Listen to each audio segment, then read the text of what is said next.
is on fire. Follow the leader, leader, leader, follow the leader. Follow the leader, leader, leader, follow the leader. Buenos días. Como ustedes bien saben, este programa Room Service en la Selva Global obedece a una serie de razones muy personales, pero que siempre prefiero aclarar desde el principio. La culpa en realidad es de Tarzán. Cuando era chico no había tele ni internet, pero escuchaba por radio las aventuras de Tarzán, el rey de la selva que saltaba de rama en rama en pañales y a los gritos, comiendo bananas con su amiga la monachita. Pero mi ídolo no fue Tarzán. En el programa radial su mejor amigo era Carson, un antropólogo aventurero que no hacía ninguna de las cosas que hacía Tarzán y con toda probabilidad tampoco se alimentaba solo de bananas y tampoco se andaba por las ramas. Carson como role model antecedió en algunas décadas a Indiana Jones, pero fue Carson quien me infundió la idea de estudiar antropología y aunque sabía poco de su vida, siempre lo imaginé como un viajero pertinaz, glotón y algo libertino, perpetuamente presto a la aventura. Viví por varios años mi encarnación como antropólogo hasta que una noche, durmiendo en una hamaca colgada en medio de la selva, en medio de la humedad de la jungla, pasto de todos los insectos imaginables y sin haber comido una comida decente en días, todo en aras de conocer y entender otras culturas, tuve una iluminación. Tal vez algo de mi experiencia serviría para trasladarme con armas y bagajes a las relaciones internacionales. Una disciplina también propicia para abordar otras culturas, conocer otros mundos y entender a otra gente cómodamente, sin ser pasto de insectos y alimañas variadas, y para poder alojarme en confortables hoteles, preferiblemente de 5 estrellas, y para poder disponer de room service que me permitiera comer a mis anchas en cualquier momento del día. Pero tanto en mi fase como antropólogo, como en la de investigador y analista de las relaciones internacionales, viví diversas situaciones que me hicieron conocer a personas y lugares, situaciones que me han lanzado a iniciar este programa que mezcla el análisis de cómo se relacionan las naciones y las culturas y cómo evoluciona el mundo, con diversos relatos personales y con entrevistas varias bajo el título Room Service en la Selva Global, en el cual, en todo caso, cualquier parecido con la realidad probablemente no sea mera coincidencia ni peque de ser políticamente correcto. Buenos días a todos.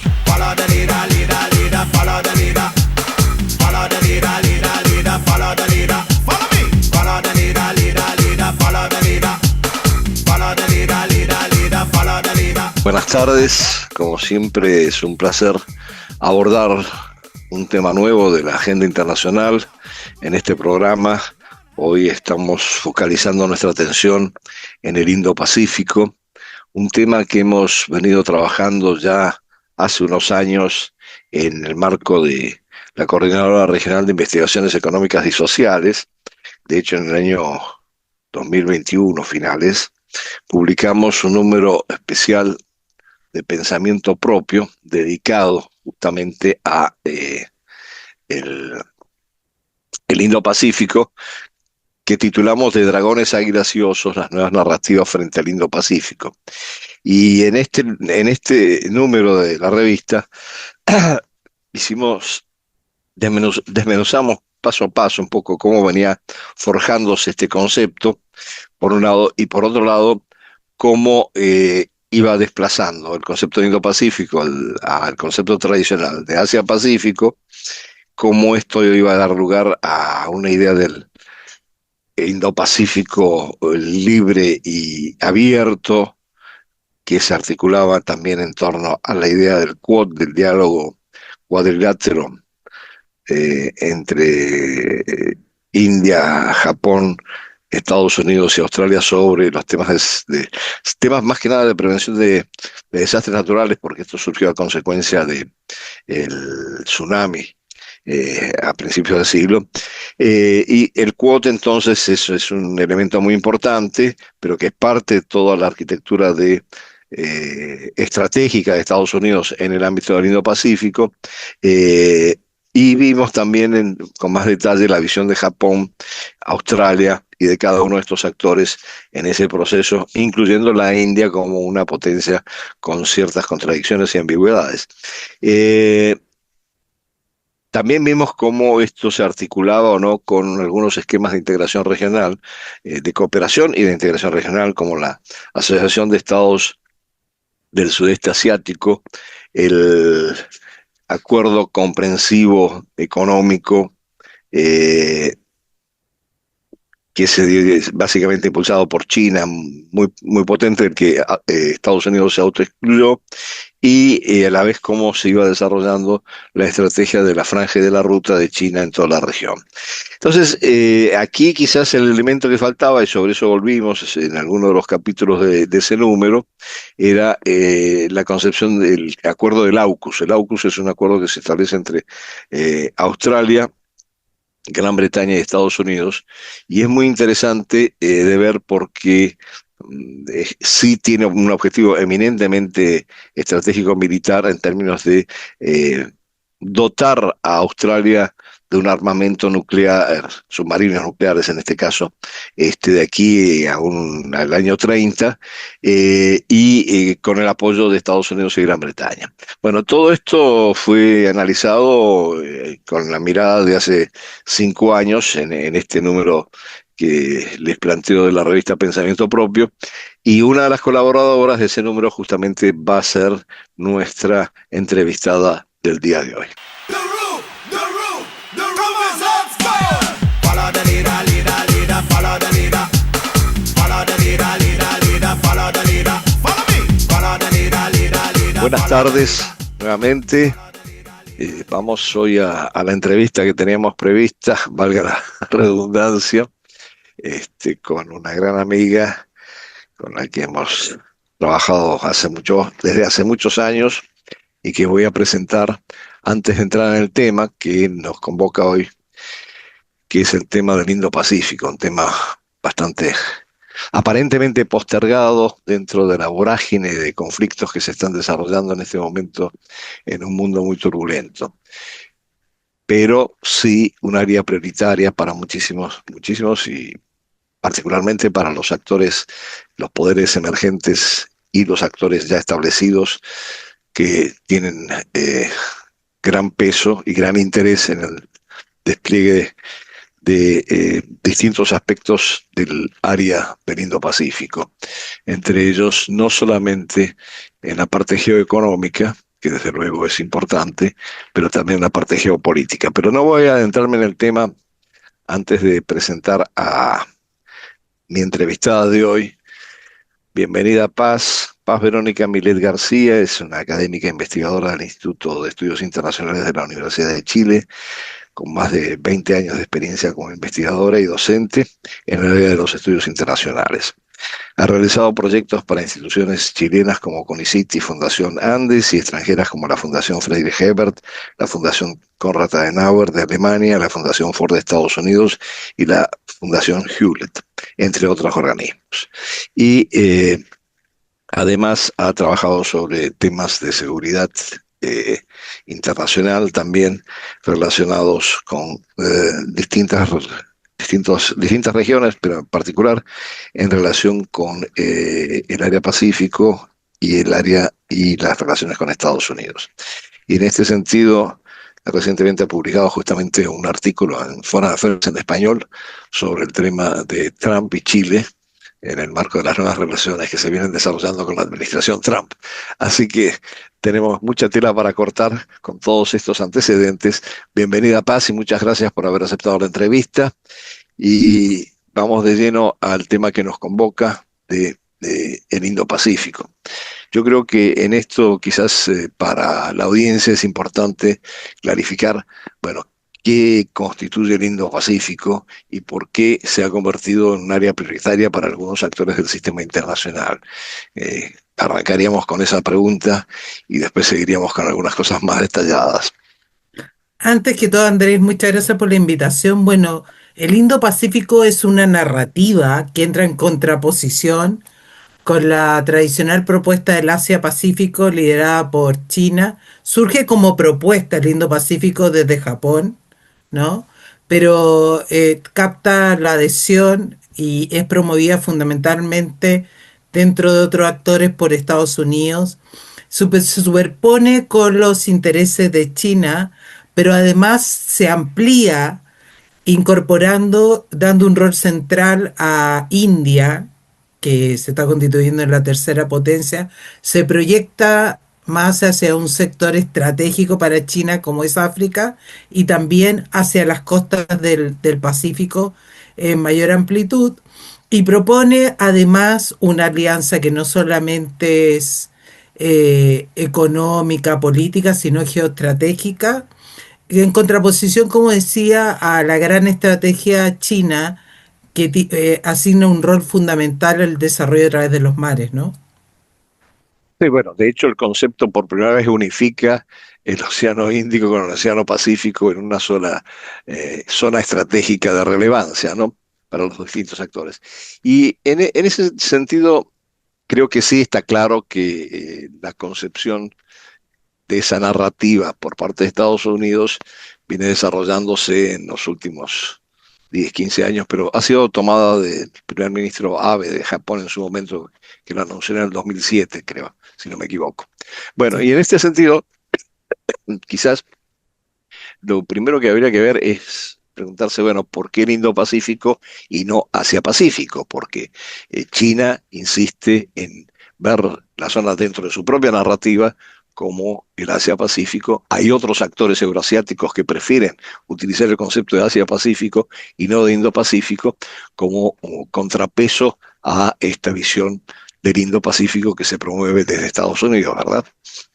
Claro, y el Indo-Pacífico desde la perspectiva que yo creo que es central, y por qué no en Asia-Pacífico, porque asigna un rol central a India, como que no olvidemos que ya en población superó a China, que además es una potencia fundamental emergente, que muchos hablan de una potencia dubitativa, ¿no? Que está en el centro de muchas de las grandes construcciones geopolíticas y geoeconómicas, pero también que asigna un rol central a, como tú decías, unifica dos océanos, el Índico y el Pacífico, que de alguna manera concentran gran parte de los recursos y, por ejemplo, los tránsitos a nivel energético y algunos de los principales posicionamientos en cuanto a recursos en una lógica prospectiva son concluyentes de la unión de estos dos océanos, ¿no? Sí, ahora bueno, lo que sí, por lo que nos estás explicando, está muy claro que no estamos hablando solamente de actores tradicionales en rivalidad, como es el caso de Estados Unidos y China, evidentemente con su desarrollo y su proyección creciente en la región, sino también de otros actores como la India, Mm. y de otros actores quizás de menor relevancia desde el punto de vista estratégico, pero que también pesan en la región, como son Japón mismo, Australia y parte de los países del sudeste asiático, particularmente los que están agrupados en la ASEAN, Filipinas, en fin, hay toda una miríada de actores que están involucrados en la dinámica de la región. Y ahí, con respecto a eso, lo primero que me gustaría preguntarte es, bueno, hay una posición muy clara de los que adhieren a través de distintos mecanismos al concepto de Indo-Pacífico, como en el caso del diálogo cuatrilateral o del Quad, donde está India, Japón, Estados Unidos Y y, Australia. y Australia. Pero por otro lado, también hay una serie de acuerdos minilaterales entre distintos países, de Estados Unidos con Australia y Gran Bretaña en el marco del AUKUS, de Estados Unidos con Japón, de Estados Unidos con Filipinas, de tal manera que hay realmente un conglomerado bastante heterogéneo de distintos cruces y acuerdos en lo que se refiere a la parte estratégica, más que nada.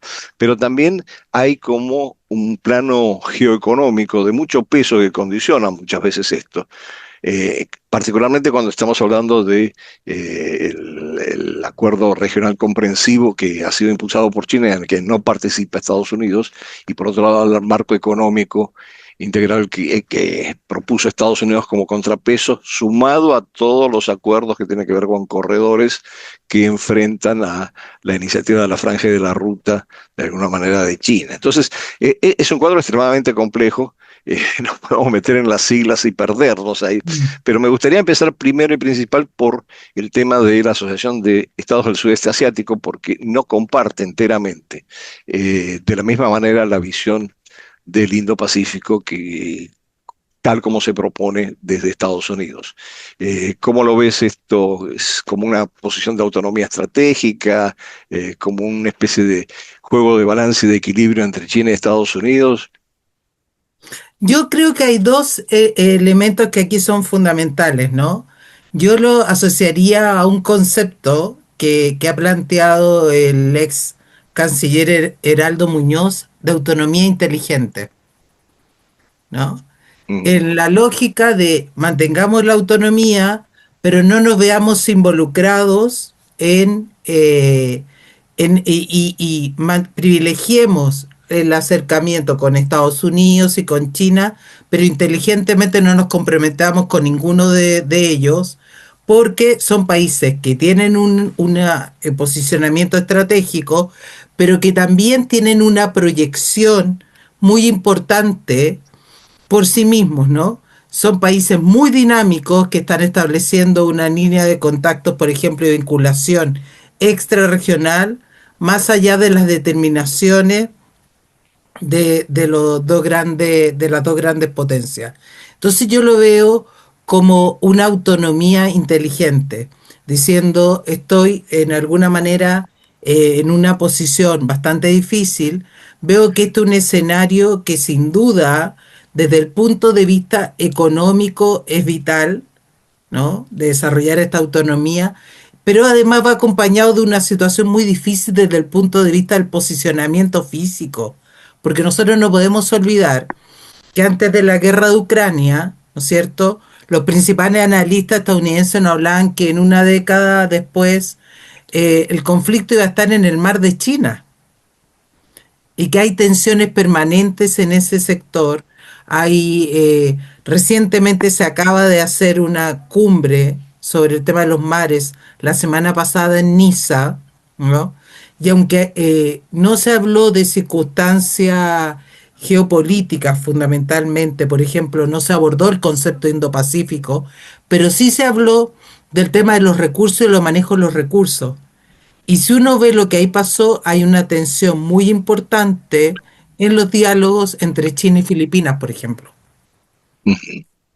Entonces, es muy importante, yo creo, esta lógica de una autonomía inteligente frente a otros conceptos y a la necesidad de alguna manera, no comprometerse en esta confrontación que supera, ¿no es cierto?, a algunos de los países de la región en dimensión, en alcance y en capacidad real. Bueno, pareciera que esa autonomía inteligente también tiene sus matices. Bueno, primero y principal creo que es importante tener en cuenta que la ASEAN ha tenido su propia posición frente Mm. al concepto de Indo-Pacífico con estos criterios en el marco del equilibrio que trata de establecer en relación con una muy estrecha dependencia, interdependencia de la Mm. mayor parte de los países de la ASEAN en términos económicos con China y la necesidad de tener algún tipo de reaseguros en el ámbito estratégico frente a las tensiones que puedan surgir con China. Pero en ese contexto, quizás la gran pregunta es, bueno, estábamos hablando de la cumbre de los mares, pero Mm. a finales del mes pasado hubo una cumbre de la ASEAN y casualmente, a esa cumbre asistieron por primera vez en una reunión tripartita los miembros de la ASEAN, China y los miembros del Consejo de Cooperación del Golfo. Con lo cual uno empieza a hacerse preguntas, bueno, ¿cómo se maneja esa autonomía? Porque en este Mm. caso pareciera que hubo un intento de ir más allá del equilibrio tradicionalmente establecido. Sí, en una lógica que yo creo ahí lo que primó es dos cosas. Trump 2, ¿no? Del escenario que se está planteando y el posible escalamiento de las tensiones, los conflictos actuales, ¿no? Y en ese sentido yo creo que si uno ve los últimos hechos que han ocurrido, tú hacías referencia a esta cumbre China, ASEAN, ¿no es cierto? Golfo. Pero también, por ejemplo, el mes pasado hubo encuentros CELAC-China, que era nivel ministerial, ¿no es cierto?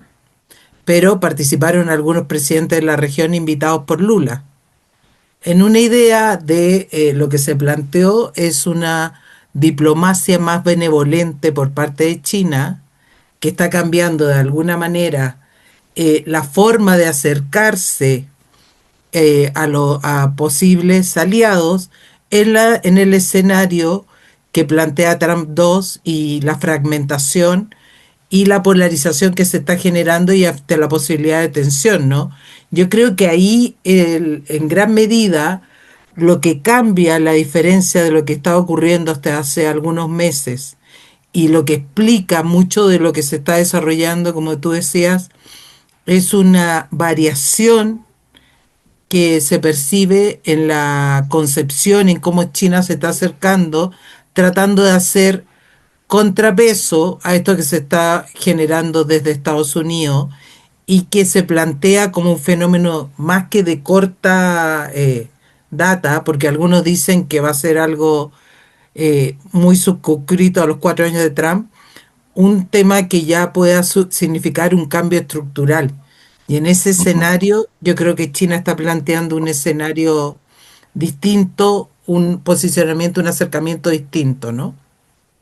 Sí, yo voy a dejar por el momento el tema CELAC porque después sí quisiera hacerte un par de preguntas sobre la Sí. cumbre CELAC China en el marco de esto que estamos discutiendo. Pero volviendo a la dinámica misma del Indo-Pacífico y al efecto Trump 2.0, que hay que considerar de alguna manera dentro de los análisis que hacemos desde la perspectiva de la policrisis o del interreño, ese debate que tenemos los internacionalistas, hay que considerarlo más que nada como un shock más que se suma y de alguna manera deja huella en un escenario de policrisis, de múltiples shocks, ¿no?, que se combinan. Pero bueno, refiriéndome justamente al efecto Trump, lo que parecía haberse decantado, particularmente con la administración Biden, a pesar de que persistía la visión de la rivalidad con China, obviamente, eh, un poco el énfasis más en cómo ir avanzando en el marco de los acuerdos de carácter comercial, eventualmente distintas formas de cooperación con algunos de los aliados y el establecimiento de aliados más sólidos dentro del ámbito del Indo-Pacífico. Algunos de ellos participan en los mecanismos que habíamos citado al principio. Y sin embargo, lo que estamos viendo ahora es, par- particularmente con la segunda administración del presidente Trump, una expectativa de, primero, enfrentarse a la mayor parte de los países, empezando por China, en una guerra arancelaria que echa por la borda muchos de los acuerdos que se habían establecido previamente en el plano económico-financiero. Pero en segundo lugar, como un retorno, pero muy en un trasfondo cubierto por los conflictos de otro orden a los que Estados Unidos tiene que prestar la atención, un retorno a los temas de carácter estratégico. Y en ese sentido yo creo que después de la reunión que mencionábamos entre la ASEAN, Mm. China y los países del Golfo, pocos días después, y también en Singapur, se reúnen el Foro de Seguridad Shangri-La, que es un foro tradicional de seguridad, y ahí, con mucha claridad, en el secretario de Defensa de Estados Unidos, dice que, primero que obviamente está muy preocupado y que de alguna manera el avance de China tiene que ser impedido en la región, pero fundamentalmente recupera la noción de que el Indo-Pacífico es una zona estratégica prioritaria para Estados Unidos. Eh, Dentro de las turbulencias que estamos viviendo en este momento, ¿es posible que Estados Unidos pueda empezar a prestar tanta atención al Indo-Pacífico como le está prestando por momentos a la situación en Ucrania, a Gaza y ahora desde luego al conflicto entre Irán e Israel. Yo creo que hay una señal, si uno ve, Trump uno fue muy fuerte en la presión por asumir el criterio del Indo-Pacífico. Biden dio continuidad y una de las primeras reuniones fue con, ¿no es cierto?, los aliados del Indo-Pacífico. Y creo que lo que quiere es marcar presencia, que de alguna manera es una estrategia en la que se va a tener continuidad y puede incluso a futuro profundizarse algunos de los criterios, ¿no? Pero no creo que Estados Unidos esté en condiciones en este momento de dar prioridad al Indo-Pacífico. Sobre todo, bueno, ya en el tema de Ucrania, ¿no? Ha dado ciertas señales de querer involucrarse en una solución que no ha tenido éxito. Lo mismo ocurrió en el tema de Gaza, pero ahora en el conflicto Israel-Irán, yo creo que esto es una circunstancia de alcance mayor. Ya ayer, ¿no es cierto?, en la noche tuvimos noticias de que Estados Unidos estaba enviando aviones en apoyo a Israel. Creo que el foco en el Indo-Pacífico no va a ser algo prioritario, por lo menos en la primera etapa de Trump. Trump no está logrando solucionar los conflictos en los que se ha involucrado y creo que la idea es decir, estoy presente, esto es importante, tengo constancia de que hay que frenar, ¿no es cierto?, la proyección china, pero creo que en estos momentos no está en condiciones de desarrollarlo, porque nosotros no podemos olvidar que Trump lleva, ¿qué?, poco más de 6 meses y ya tiene uno a nivel internacional varios focos de conflicto y también a nivel nacional se le han agudizado Sí. las críticas, ¿no? Pero mencionabas la guerra de Ucrania y alguna gente justamente en el Indo-Pacífico, particularmente los países de, de menor peso, digamos, estratégico, o así tengan desde el punto de vista económico un gran desarrollo y han surgido como economías potentes, han estado hablando del efecto Zelensky. El efecto Zelensky en el sentido de que, bueno, ¿cómo Estados Unidos garantiza algún tipo de alianzas que sean relativamente confiables? Porque ya la crisis transatlántica entre la OTAN y Estados Unidos, de alguna manera también pone alarmas para una cantidad de países del área del Indo-Pacífico. ¿Cómo ves eso tú? Sí, yo creo que hay un gran cuestionamiento y bueno, hoy día me tocó participar, organizar un evento y se habló del último artículo, el artículo póstumo de Nikon Kyohan, Sí, ¿no?, que acaba de salir sí. en el Foreign último Affairs, sí, Foreign Affairs. sí. Y la verdad es que de alguna manera habla de que Trump está dinamitando muchos de los acuerdos que se habían alcanzado y mucho del escenario que hasta ese momento se había planteado. Hay un escenario de total incertidumbre y yo creo que esa incertidumbre ha sido profundizada por Trump.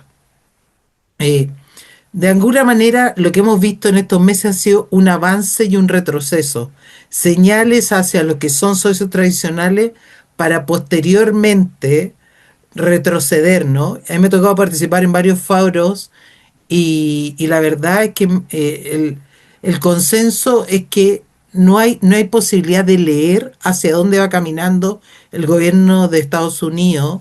Algunos de los países que se sentían más cercanos a Trump hoy no lo leen como tan cercano. Entonces, sin duda, coincido con lo que tú planteas, que es una preocupación de algunos países del Indo-Pacífico. No se ve una política de que uno pueda tener certeza en el largo plazo, pero tampoco en el mediano plazo. Y nosotros no podemos olvidar que Trump enfrenta unas elecciones de mitad de periodo. Ahí pueden haber cambios, pero también puede ser que no, ¿no? Sí. y que hay una continuidad hasta el final de su mandato y que ciertas propuestas que él desarrolle tengan una mayor permanencia en el tiempo, porque no sabemos cuán fácil va a ser desandar el camino que le están dando en este momento, que está teniendo enormes repercusiones a nivel internacional. Entonces, sin duda, la certeza creo que para muchos de aquellos que se sentían aliados de Estados Unidos, hoy no son tales. Bueno, me parece bastante evidente en cómo se está replanteando en los debates en Australia y en Japón, para tomar los dos socios más importantes, digamos, los dos aliados más importantes de Estados Unidos en la región, cómo se está hablando de un plan B en el caso del AUKUS y en el caso del pacto entre Japón y Estados Unidos. Bueno, ¿qué hacemos después, no? Bueno, pero en esto hay un actor que sí está también en una situación de cierta ambigüedad estratégica, que es la India. Y habría que ver, y ahí va la pregunta, ¿cómo ves el papel de la India, inclusive que en este escenario tan incierto que se presenta con estas idas y venidas de la administración Trump? Bueno, la India siempre ha tenido, se ha cuestionado por un escenario, como decía, una potencia dubitativa, ¿no? ¿Mm? Tiene un escenario particularmente difícil porque es un país fronterizo con China, ¿no? Tiene ahí una propia conflictividad. Sabe que está en medio y forma parte de varios espacios con China y también con Estados Unidos. Se plantea en una lógica de diversificación, ¿no? Eh, Hace muy poco, creo que un mes y medio, el presidente de Chile, Boric, fue a la India.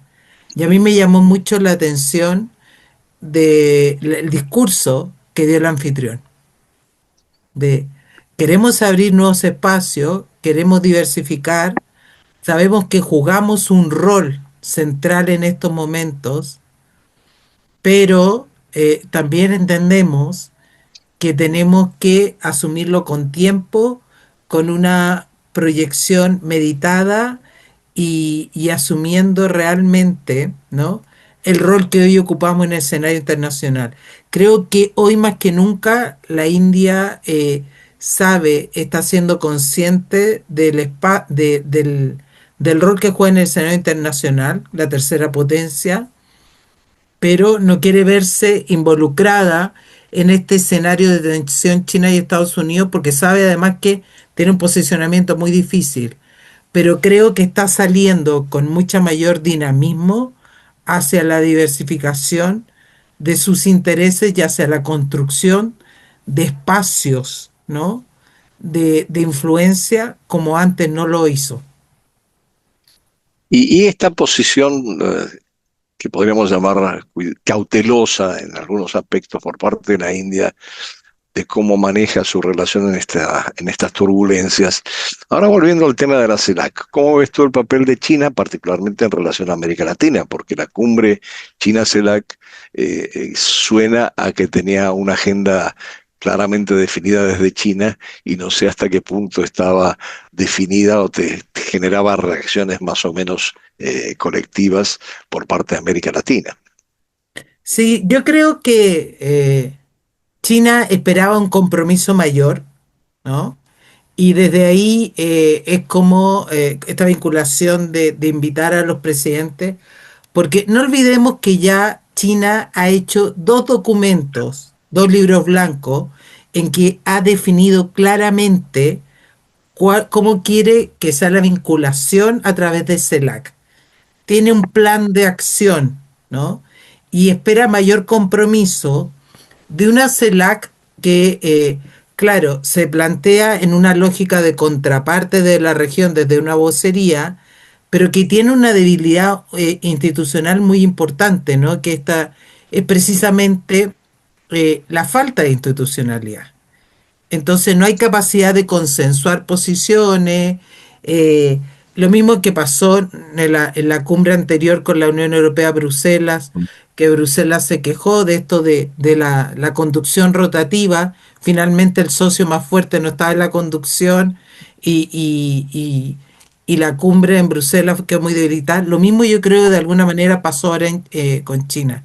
China quería mayor compromiso, o, efectuar un contrapeso efectivo, y la verdad es que se encuentra con que fundamentalmente los principales resultados son las declaraciones de cuánto va a entregar China, ¿no es cierto?, en préstamos y donaciones que van hacia un trabajo en desarrollo, paz y seguridad, pero no logra avanzar más allá con una región que está dividida, que no olvidemos que todavía hay algunos países, sobre todo en Centroamérica y Caribe, que tienen relaciones diplomáticas Taiwán, con Taiwán, y sí. también tenemos Paraguay, que tiene relaciones diplomáticas con Taiwán, ¿no? Entonces yo creo que China esperaba, tenía la expectativa de un compromiso mayor de América Latina, y que de esa perspectiva no se logró.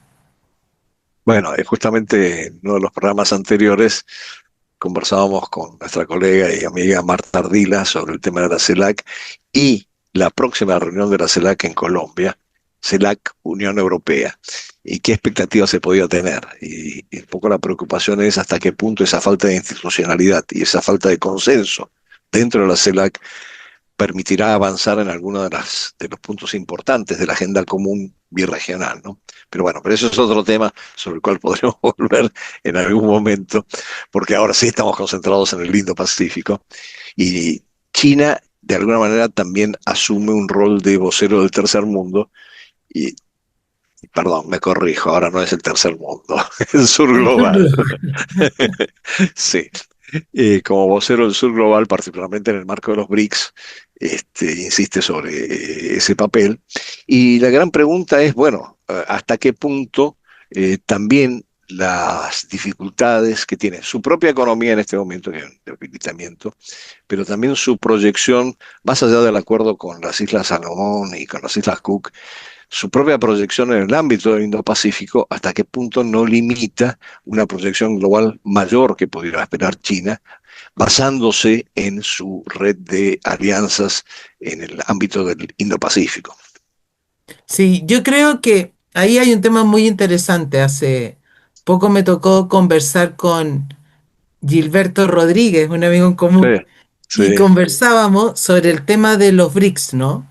La Ujú. verdad es que China asume la vocería del sur global en el marco de los BRICS, y el gran cuestionamiento es si China es parte del sur global, ¿no? Desde la base de cómo se sitúa, ¿no? Y Eh, son dos los cuestionados en ese sentido. China y Rusia misma también. Sí, exactamente. sí. Entonces, ¿cómo desde ahí proyectarse de conseguirse un país que te sientes excluido de alguna manera cuando estás en gran medida condicionando el ámbito de acción? Tiene gran parte de los países con los que te estás desenvolviendo en estas relaciones dependen en gran medida comercialmente, por lo menos de ti. Entonces, es un escenario muy difícil desde la lógica de una proyección desde el sur global, desde los BRICS. En estos momentos, por ejemplo, en Chile hay un gran cuestionamiento porque hay un grupo que promueve que nos incorporemos a los BRICS, ¿no? Y dice, y los BRICS por determinado sector se ve como muy condicionado al liderazgo chino, ¿no? Por lo menos desde el banco, que es uno de los Ujú.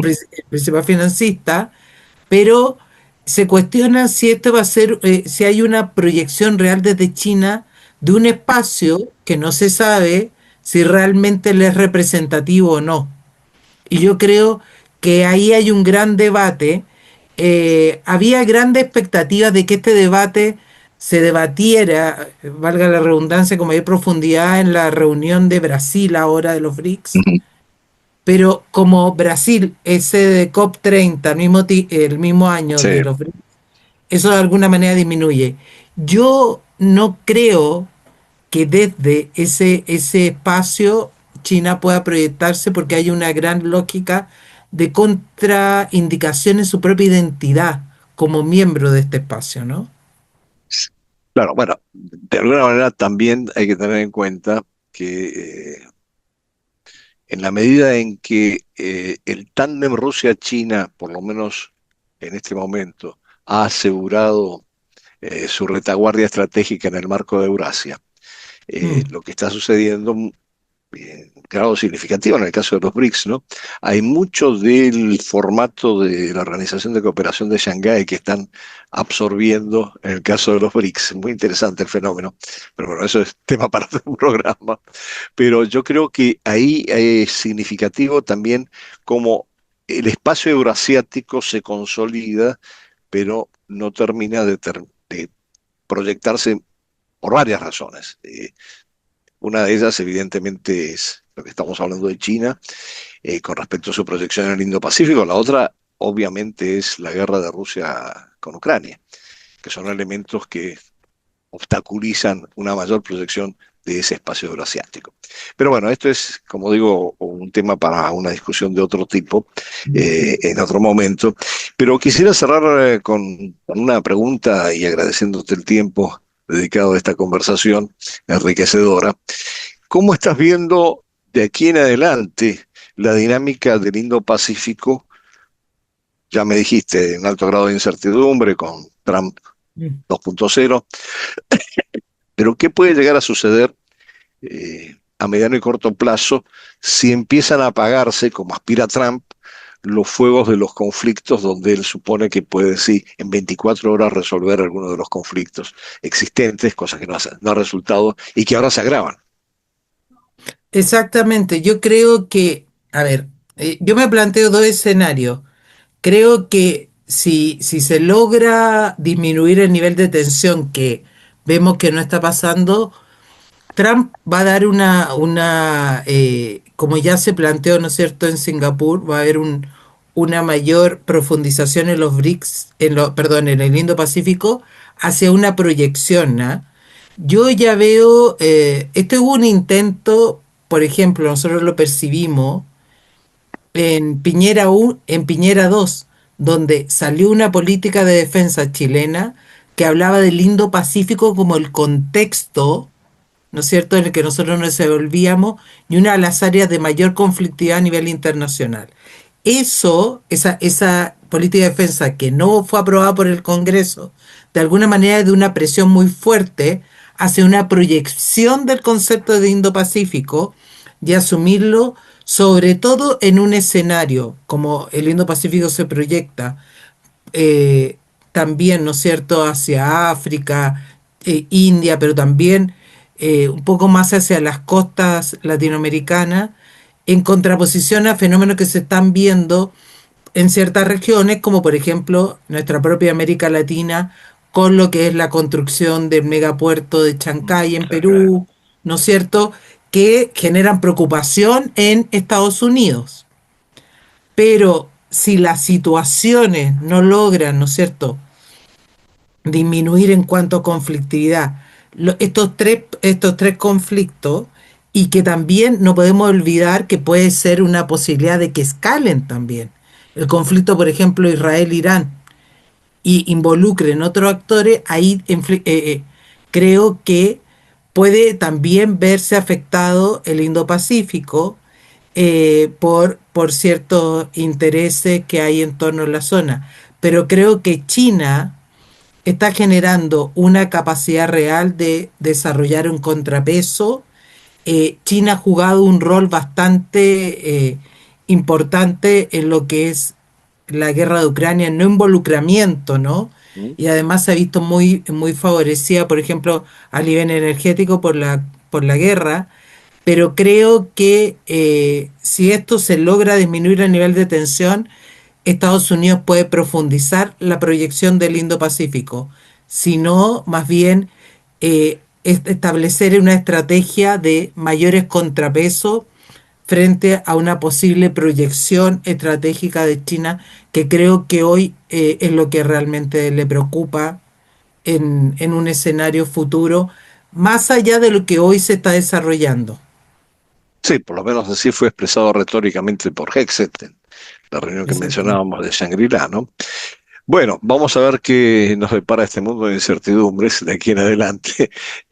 Pero creo que concuerdo contigo de que la región del Indo-Pacífico va a ir creciendo nuevamente en en términos de prioridad para Estados Unidos, en la misma medida que pueda ir solventando o aquietando las aguas en otros frentes. Bueno, con esto yo te agradezco muchísimo, Paz. Gracias, Andrés. Ojalá que podamos repetir después una conversación de este tipo sobre otros temas, y hay muchos y abundantes. La verdad que los internacionalistas no damos abasto en este momento. Así que podremos ocuparnos de eso más adelante. Nuevamente, mil gracias, Paz. Te mando un fuerte abrazo y seguimos en contacto. Gracias, nos vemos. Muchas gracias por todo. Adiós. The room is on fire. Follow the leader, leader, leader, follow the leader. Follow the leader, leader, leader, follow the leader. Follow me. Follow the leader, leader. Esta extensa revisión y análisis que hemos hecho con la profesora Paz Milet del tema del Indo-Pacífico necesita algunas actualizaciones, porque la doctrina de America First del presidente Trump en esta segunda etapa, si bien teóricamente recuperaría la prioridad que se le daba a organismos como Quad y AUKUS y otros diálogos que se han generado, por ejemplo, con Japón también, y entre Corea y Corea del Sur.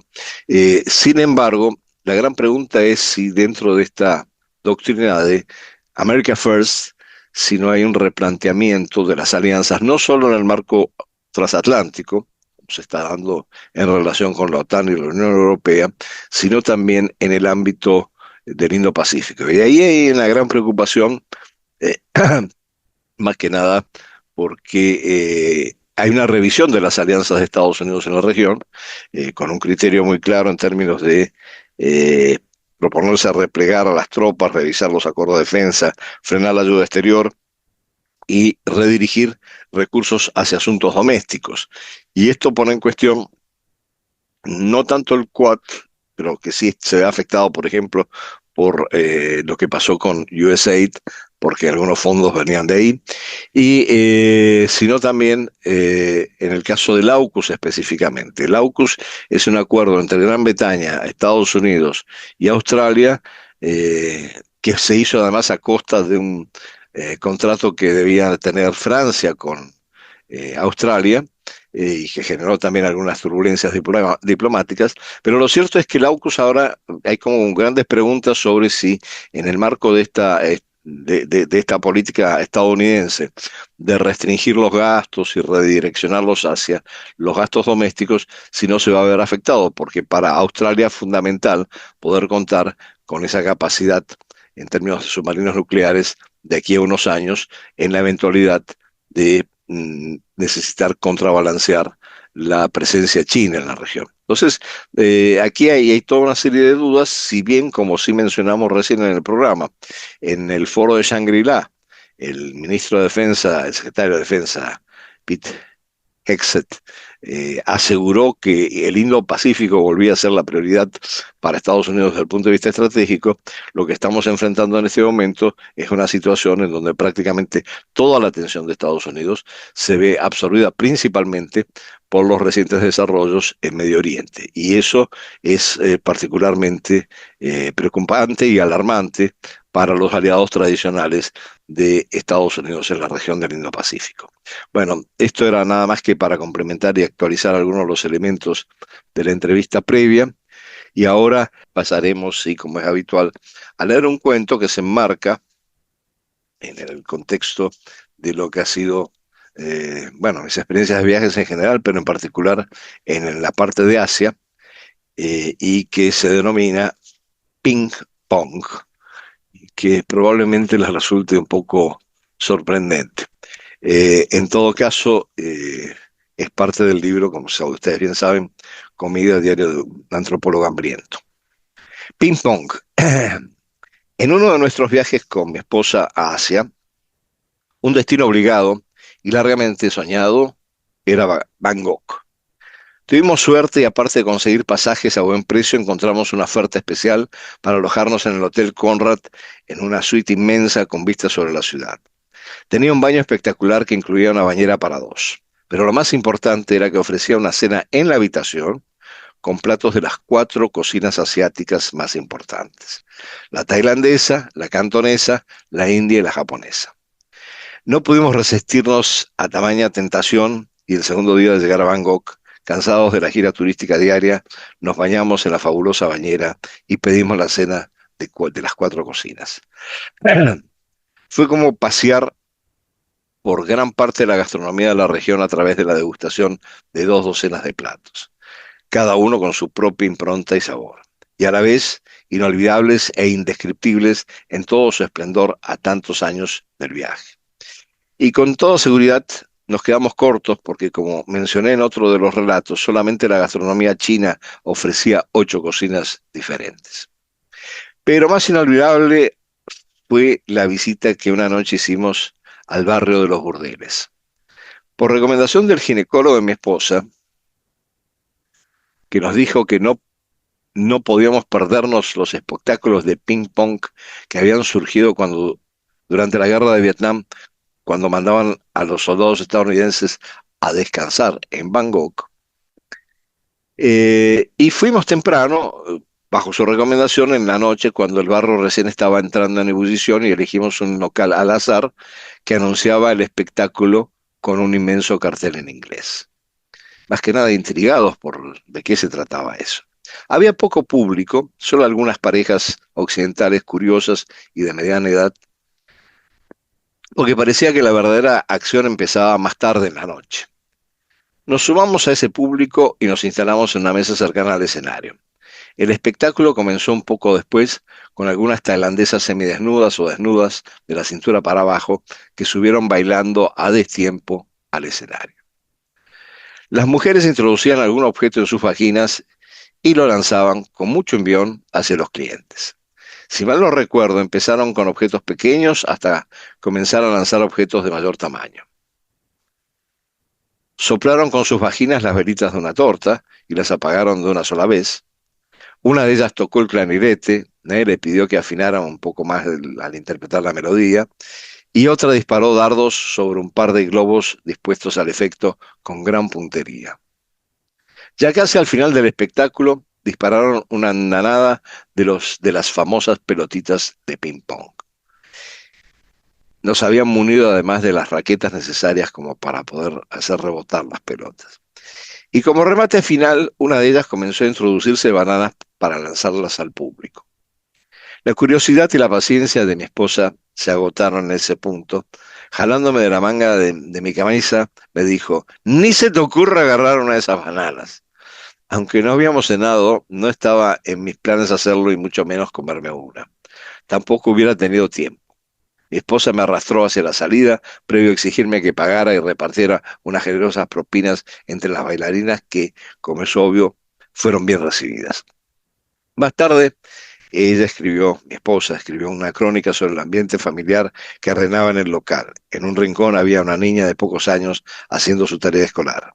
Pero presumo que un par de horas después, y en ausencia de las parejas de mediana edad que nos acompañaban, el ambiente cambiaba radicalmente y dejaba de ser familiar para convertirse en otra cosa. Nunca supe por qué a esa hora ya estábamos.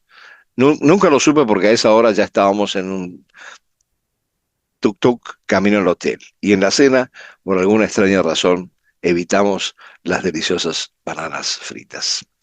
Bueno, buenas tardes, muchas gracias por escucharme y seguir escuchando mis cuentos y a mis invitados en sus distintos análisis sobre la situación internacional.